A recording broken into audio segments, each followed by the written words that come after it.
Hello सांग नमस्कार। मु समस्त को नमस्कार एवं जय जगन्नाथ। आज मुझे अगस्ट मास ब्रेस्ट फीडिंग वीक चली तेणुक रिजोल्यूशनटा तो आगु आनी समस्त प्रथम स्वागतम एवं किछिटा स्लोगान आनी ब्रेस्ट फीडिंग डे उपर से गुड़ाक आम जाना एवं आम एरिया रैली कला बेले से स्लोगान गुड़िक कहवा 2024 मसीहा अगस्ट मासर आमर गोटे थीम रही जोटा कि प्रतिबंधक को दूर करने समस्ते स्तन्यपान को प्रोत्साहित करवा। तेणुक टॉपिक रही जमती आमर सब 1 घंटा मध्य शिशु को स्तन्यपान करवा। शिशु प्रथम 6 मास केवल माँ क्षीर खावा दवा। यही समय अन्य बाहर जिनस किसी खावा दबानी मो पानी गुड़ पानी इत्यादि जमी माँ सब प्रकार खाद्य खाईपर यही सब जिन गुड़ाक रही। तेणुक बर्तमान स्लोगान उपरको जा मुझे स्लोगान लिखी आपण मानक से स्लोगान गुड़िक मुझे जन्मरू 1 घंटा भितर करंतु स्तन्यपान एथिरे सुरक्षित आपण संतान।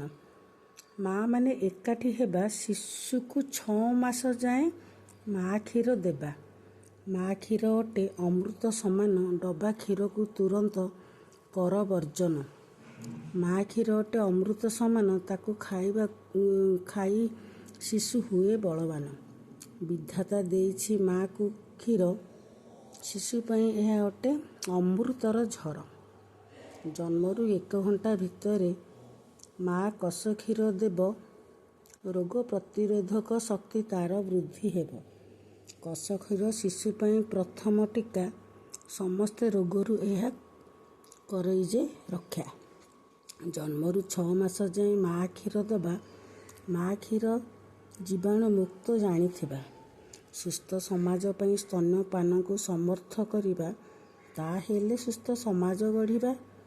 माँ क्षीर ठारू किछि खाद्य नहीं शिशु पई आउ किछि आवश्यक नहीं। सही महिला माँ हेबार अधिकार नेब जे शिशु को स्तन्यपान कराउथिब।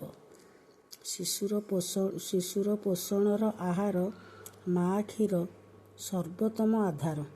तेणुक स्लोगान गुड़ाक लिखी आपण मान कम आसो भावुची। ब्रेस्ट फीडिंग वीक रे आपण मैंने स्लोगान गुड़िक मत व्यवहार करेंगे। ताले रोची जय जगन्नाथ नमस्कार। आपन जदि वीडियोटी भल लगे निश्चित लाइक शेयर सब्सक्राइब करेंगे जदि मो चैनल रे आपण नुआ थे। ताले रोची जय जगन्नाथ।